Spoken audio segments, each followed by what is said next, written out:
The letter arrived on a Tuesday, slipped under the door of Ethan Caldwell's small Brooklyn apartment like a blade through the heart. "We can't accept this. You're no longer our son." Those words, scrawled in his mother's meticulous handwriting, burned into Ethan's soul, leaving scars no time could heal. At 22, Ethan had known fear of judgment, fear of rejection, but nothing prepared him for the day his parents turned their backs on him for loving a man. He sat on the creaky floorboards, clutching the letter, his hazel eyes tracing the words again and again, as if rereading them could rewrite the truth. The world outside buzzed with New York's chaos, but inside, silence suffocated him. Ethan had grown up in a sprawling Connecticut estate, surrounded by wealth and expectation. His parents, Margaret and Richard Caldwell, were pillars of their conservative community, churchgoers, charity gala hosts, and guardians of a pristine family image. Ethan was their golden boy, destined to inherit their legacy and his grandfather's rumored $10 million fortune. But when he came out to them at 19, their love curdled into disgust. They gave him an ultimatum: renounce his sinful lifestyle or lose everything. Ethan chose honesty. He fled to Brooklyn with nothing but a duffel bag and his grandfather's old pocket watch, a gift from the only family member who'd ever understood him. Grandpa Henry, a gruff but kind-hearted man, had been Ethan's refuge. When Ethan called him, sobbing, after his parents' rejection, Henry didn't hesitate. "Come to the city, kid. We'll figure it out."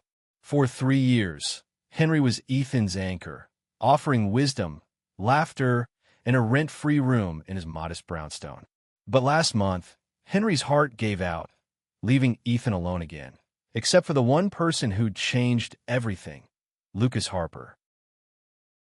Lucas was a whirlwind of warmth and defiance, a 24-year-old artist with blonde hair and a crooked smile that could disarm anyone. They'd met at a Greenwich Village cafe where Ethan worked, Lucas sketching strangers in a worn notebook. Their first conversation about art, dreams, and the courage to live authentically sparked something neither could ignore. By their third date, Ethan knew he'd found the kind of love worth fighting for. Lucas was his safe harbor, the one who held him when the weight of his parents' betrayal threatened to drown him. But now, as Ethan sat with that letter, the past clawed its way back. His parents hadn't spoken to him in 3 years. Not a call, not a text. Why now? The answer lay in the second page of the letter, written in his father's cold, calculated tone. "We've learned of your grandfather's passing. As his only surviving kin, we expect to handle his estate. Contact us immediately." Ethan's stomach churned. They didn't want him. They wanted Grandpa Henry's money. He tossed the letter aside and grabbed his phone, dialing Lucas. "They're back," Ethan said, voice trembling. "My parents. They know about Grandpa's will." Lucas arrived within the hour, his paint-splattered jacket still on, eyes fierce with protectiveness. "They don't get to do this," he said, pulling Ethan into his arms. "They don't get to hurt you again." But Ethan wasn't so sure. The Caldwells were relentless, and $10 million was a prize they'd fight dirty for. Over the next week, Ethan and Lucas pored over Henry's will, a document Ethan had avoided since the funeral. Henry's lawyer, a wiry man named Mr. Goldstein, confirmed Ethan's worst fears. Henry had left everything to him. Every cent of the $10 million, the brownstone, even the vintage car collection. But there was a catch. The will required Ethan to claim the inheritance in person at a formal reading in Connecticut, where his parents would undoubtedly be waiting. "They'll fight me for it," Ethan said, pacing the apartment. "They always win." Lucas grabbed his shoulders, forcing him to stop. "Not this time. We'll face them together." The drive to Connecticut felt like a march to war. Ethan's old hometown loomed like a ghost, its manicured lawns and white picket fences hiding the judgment he'd fled. The reading was set for a sterile law office, and when Ethan and Lucas walked in, the air turned to ice. Margaret and Richard sat across the table, their faces a mask of false grief. Margaret's eyes flicked to Lucas, then to Ethan's hand in his, her lips curling in disdain. "Ethan," she said, her voice dripping with pity. "You look tired." He didn't respond. He couldn't. The weight of their rejection pressed against his chest, but Lucas's grip on his hand kept him grounded. Mr. Goldstein began reading the will, his voice steady as he outlined Henry's wishes. Ethan was to inherit everything, unless a legal challenge overturned it. Richard leaned forward, his lawyer at his side, ready to pounce. "We've consulted experts," Richard said, his tone clipped. Henry wasn't of sound mind when he wrote this. He was influenced by unnatural persuasions. The implication hung heavy. Ethan's sexuality had somehow corrupted his grandfather's judgment. Lucas's jaw tightened, but Ethan spoke first, voice shaking but firm. "Grandpa loved me. He knew who I was, and he chose me." The room erupted in accusations. Richard's lawyer presented documents claiming Henry's mental decline, while Margaret played the grieving daughter, tears conveniently timed. Ethan felt the walls closing in, the same suffocation he'd felt 3 years ago. But Lucas's presence was a lifeline. "We're not backing down," Lucas whispered, his voice a quiet fire. As the meeting ended, Richard leaned close, his breath hot with venom. "You'll regret this, Ethan. You're nothing without us." Ethan met his father's gaze, heart pounding. "I've been nothing to you for years. I'm done letting you win." Back in Brooklyn, Ethan and Lucas strategized. The Caldwells had money, connections, and a ruthless streak. Ethan had the truth, and Lucas. But as they dug deeper into Henry's estate, they uncovered a letter Henry had tucked into the will, one meant only for Ethan. It read, "Kid, they'll come for the money, but don't let them take your heart. You're stronger than they'll ever know." Ethan clutched the letter, tears falling. He wasn't just fighting for money. He was fighting for the life Henry believed he deserved. A life where love, not hate, defined him. The days after the will reading blurred into a storm of legal threats and sleepless nights. Ethan's parents didn't waste time. Their lawyer filed a motion to contest the will, claiming Henry's decision to leave everything to Ethan was coerced by his lifestyle choices. The accusation stung, not because it was true, but because it twisted Henry's love into something ugly. Ethan sat at the kitchen table, staring at the legal documents, his coffee growing cold. Lucas, ever the optimist, tried to keep him grounded. "They're desperate," he said, flipping through the papers. "This is all bluster. They don't have a case." But Ethan wasn't so sure. The Caldwells had a knack for bending the world to their will, and Ethan had seen it firsthand growing up. Charity boards swayed, business deals sealed, reputations buried. The fight took a toll. Ethan's shifts at the cafe grew harder, his smile forced as he served lattes to oblivious customers. Lucas noticed the strain, the way Ethan's shoulders slumped, the way his laughter had dimmed. One night, as they lay in bed, Lucas traced circles on Ethan's back. "Talk to me," he whispered. "I keep hearing them," Ethan admitted, voice barely audible. "Their voices in my head, saying I'm not enough, that I'm wrong." Lucas pulled him closer, his breath warm against Ethan's ear. "You're not wrong. You're the bravest person I know." They stayed like that, tangled in each other, until the weight of the world felt a little lighter. But the legal battle escalated. The Caldwells hired a private investigator, and soon, Ethan's life was under a microscope. Old neighbors were questioned, former classmates contacted. One evening, a grainy photo arrived in Ethan's mailbox, a shot of him and Lucas kissing outside the cafe, time-stamped weeks ago. A note was attached. "This won't look good in court." Ethan's hands shook as he showed it to Lucas. "They're trying to scare you," Lucas said, crumpling the note. "They want you to give up." "I know," Ethan replied, but fear gnawed at him. What if the judge sided with his parents? What if the world saw their love as a flaw to exploit? Desperate for answers, Ethan visited Mr. Goldstein again. The lawyer, adjusting his glasses, revealed a detail Ethan hadn't known. Henry had anticipated this fight. Before his death, he'd recorded a video statement affirming his decision to leave everything to Ethan. "It's ironclad," Goldstein said. "Henry was sharp as a tack, and he made it clear you were his choice." The video was a lifeline. Ethan and Lucas watched it in Goldstein's office, Henry's familiar voice filling the room. "My daughter and her husband turned their backs on my grandson," Henry said, his eyes piercing the camera. "Ethan's heart is true, and his love is honest. This estate is his because he's the only one who deserves it." Ethan's throat tightened, tears spilling as Lucas squeezed his hand. But the victory was short-lived. The Caldwell's lawyer argued the video was inadmissible, citing technicalities. A hearing was set for the following month, and Ethan felt the clock ticking. He and Lucas threw themselves into research, combing through legal precedents and Henry's old correspondence for anything to strengthen their case.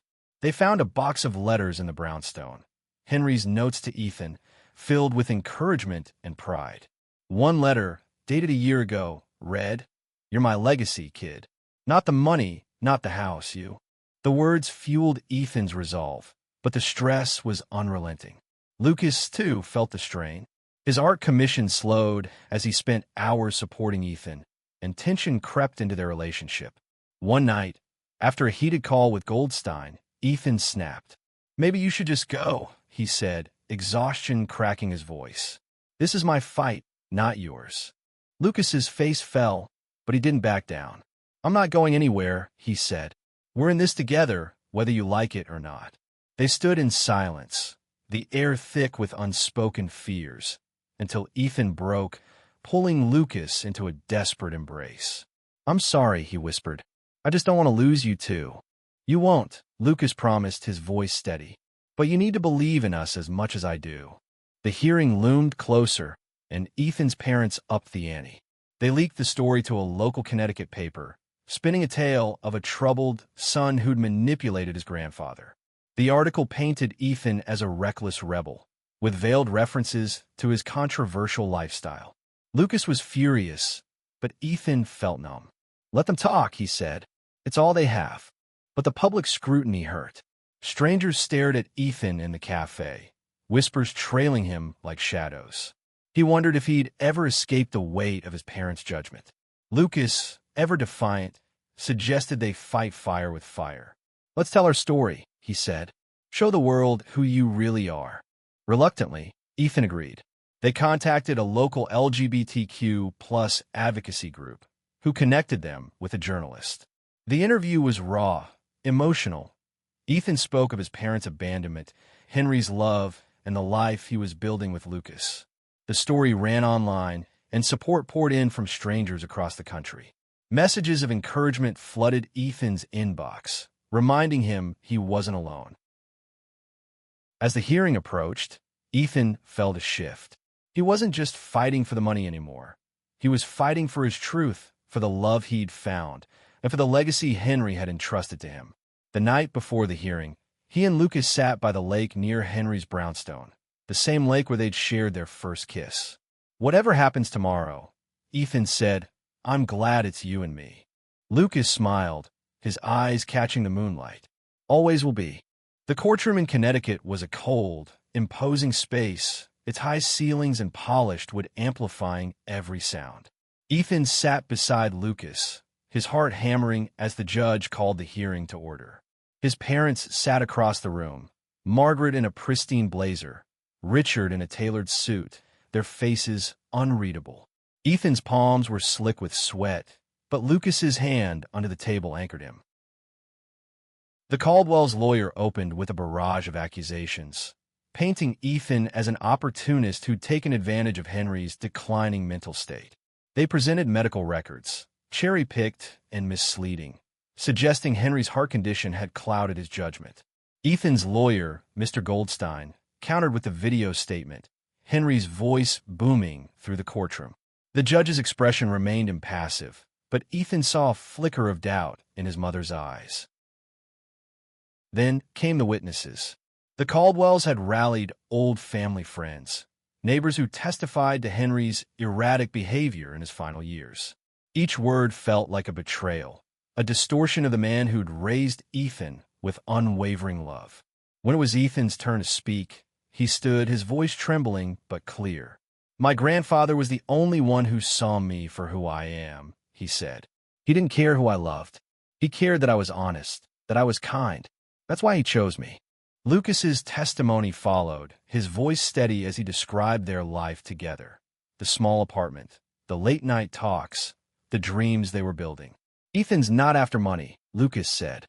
"He's after the life his grandfather wanted for him. A life where he's free to be himself." The judge called a recess, and Ethan felt the weight of every eye in the room. Outside, he and Lucas leaned against a hallway wall, the tension unbearable. "Did I do okay?" Ethan asked, voice small. "You were incredible," Lucas said, brushing a lock of hair from Ethan's forehead. "You told the truth. That's enough." But the Caldwells weren't done. When the hearing resumed, their lawyer produced a new witness, Ethan's childhood friend, Mark, who claimed Ethan had bragged about swindling Henry. The lie hit like a punch. Ethan hadn't spoken to Mark in years, not since he'd moved to Brooklyn. He realized then how far his parents would go, bribing, manipulating, anything to win. Goldstein cross-examined Mark, exposing inconsistencies in his story. Mark faltered, his confidence crumbling under scrutiny. The judge's brow furrowed, and Ethan dared to hope. But hope was dangerous. That night, back in Brooklyn, Ethan couldn't sleep. He sat by the window, staring at the city lights, Henry's pocket watch heavy in his hand. "They're not going to stop," he said to Lucas, who was sketching at the table. "They'll keep coming until they break me." Lucas set his pencil down, his eyes fierce. "They can't break you. You're stronger than they'll ever understand." The next day, a surprise ally emerged. One of Henry's old business partners, a woman named Clara, contacted Goldstein. She'd heard about the case and offered to testify. Clara had known Henry for decades and could confirm his mental clarity when he drafted the will. Her testimony was a turning point, painting a picture of a man who'd loved his grandson fiercely, who'd seen Ethan's courage as his greatest asset. But the Caldwells had one final card to play. They submitted a petition claiming Ethan was unfit to manage the estate, citing his unstable lifestyle. The petition included photos, the same ones sent to Ethan's apartment, along with tabloid clippings from the Connecticut article. The judge's face remained unreadable, but Ethan felt the sting of humiliation. His love for Lucas, something pure and beautiful, was being twisted into a weapon. Lucas took the stand again, his voice steady despite the room's hostility. "Love isn't a crime," he said. "It's not a flaw. It's what makes us human. Ethan's parents abandoned him for who he loves, but they don't get to rewrite his story." The hearing stretched into a second day, then a third. Ethan felt like he was unraveling, the constant scrutiny wearing him down. But Lucas was relentless, organizing their evidence, rallying their supporters, and reminding Ethan of who he was fighting for. One evening, as they walked through Brooklyn, Lucas stopped at a street mural he'd painted, a vibrant burst of color depicting two hands clasped together. "This is us," he said. "No matter what happens, we're in this." Ethan nodded, his throat tight. "I don't deserve you." Lucas grinned. "You deserve everything." As the hearing drew to a close, the judge requested a private meeting with Ethan. Alone in chambers, the judge, a stern but fair woman, looked at him with surprising warmth. "I've seen a lot of greed in my courtroom," she said, "but I also see love. Your grandfather's wishes are clear. The question is whether you're ready to carry that weight." Ethan thought of Henry, of Lucas, of the life he wanted to build. "I'm ready," he said, voice steady for the first time in days. The judge's ruling was set for the following week, and the wait was torture. Ethan and Lucas returned to Brooklyn, the city's hum a stark contrast to the courtroom's suffocating silence. Ethan tried to stay busy, picking up extra shifts at the cafe, but his mind was a battlefield. Every night, he dreamt of his parents' cold stares, their voices echoing, "You're nothing without us." Lucas, sensing Ethan's spiral, planned a distraction. He dragged Ethan to an art gallery in Soho, where one of Lucas's paintings was on display. The piece, a swirling blend of blues and golds, depicting two figures embracing under a starry sky, drew a small crowd. Ethan stood before it, struck by how Lucas had captured their love in every brushstroke. "This is how I see us," Lucas said softly. "Unbreakable." Ethan wanted to believe him, but doubt lingered. The Caldwells' wealth and influence cast a long shadow, and Ethan feared they'd find a way to twist the judge's decision. He confided in Goldstein, who remained optimistic. "The evidence is on our side," he said. "Your grandfather's video, Clara's testimony, it's a strong case." Still, the Caldwells played dirty. A few days before the ruling, Ethan received an anonymous email with a single attachment, a doctored photo of him and Lucas, altered to look compromising. The message read, "Drop the case, or this goes public." Ethan's heart sank. He showed the email to Lucas, expecting anger, but Lucas just laughed. "They're pathetic," he said. "This is fake, and they know it. Let's keep fighting." Inspired by Lucas's defiance, Ethan reached out to the advocacy group again. They connected him with a tech expert who traced the email to a firm link to his parents' lawyer. It wasn't enough to disqualify their case, but it was leverage. Goldstein filed a motion to expose the Caldwells' tactics, and the judge agreed to review it. As the ruling day approached, Ethan's anxiety peaked. He and Lucas spent the night before at the lake, the same spot where they'd found solace months ago. They sat on the dock, the water reflecting the city's glow. "If we lose," Ethan said, "they'll take everything. Grandpa's house, the money, all of it." Lucas took his hand. "They can't take us. They can't take what we've built." The next morning, the courtroom was packed. Ethan's parents sat stone-faced, their lawyer whispering furiously.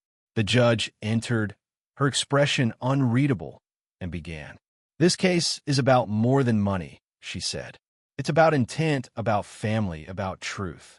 She outlined the evidence. Henry's video, Clara's testimony, the Caldwells' questionable tactics. Ethan held his breath as she delivered her verdict. "The will stands," she declared. "Ethan Caldwell is the rightful heir to Henry Caldwell's estate." Relief crashed over Ethan like a wave. Lucas pulled him into a hug, tears in his eyes. Across the room, Margaret's face crumpled, and Richard stormed out, his lawyer trailing behind.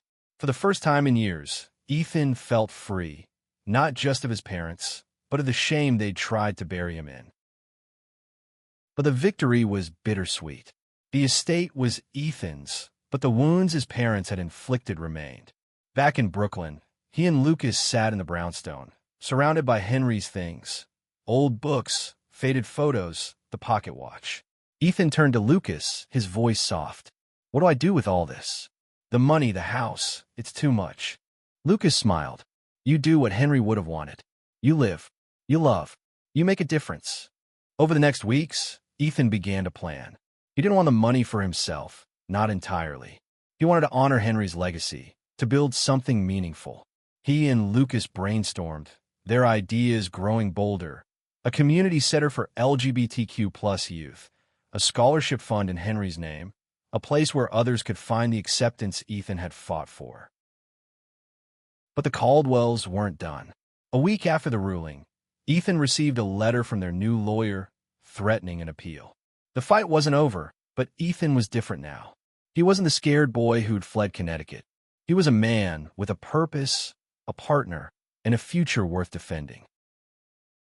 One evening, as they walked through Brooklyn, Lucas stopped at the mural again. "Look at it," he said, pointing to the clasped hands. "That's our story, not theirs." Ethan nodded, his heart full. "Let's keep writing it." The appeal loomed like a storm cloud, but Ethan refused to let it consume him.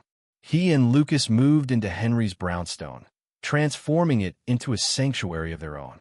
The walls, once lined with Henry's old maps and photos, now held Lucas's paintings, bursts of color that told their story.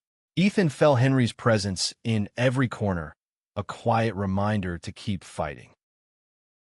The Caldwells' appeal was weaker than their first attempt, built on recycled arguments and desperation.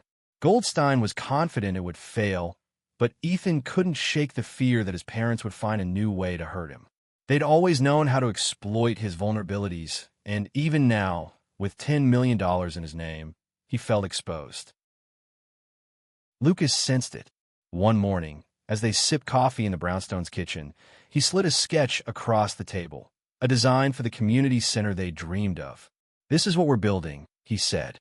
"Not just a place, but a future. They can't take that from us." Inspired, Ethan threw himself into the project. He met with architects, donors, and LGBTQ plus advocates, outlining a vision for a center that would offer shelter, counseling, and creative spaces for youth like him, kids rejected for who they were.